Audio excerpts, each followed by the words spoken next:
Welcome back, Cyber Explorers. It's Alfie, and in this video we'll explore together with this step-by-step guide, how to enable or disable Wake-on-LAN in BIOS. So without further ado, let's get right into it.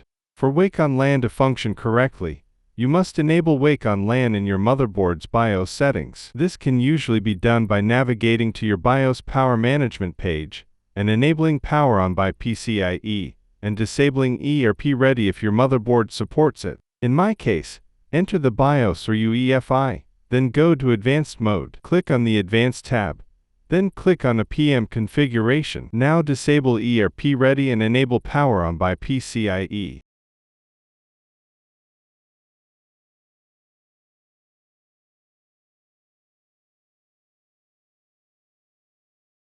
To disable Wake-on-LAN, just go to Power On by PCIe and select Disabled. And that's it for today. If you found this video helpful, please give it a thumbs up, consider subscribing, and don't forget to activate the notification bell so you won't miss out on any new uploads. Thank you for watching. Until next time, see you later.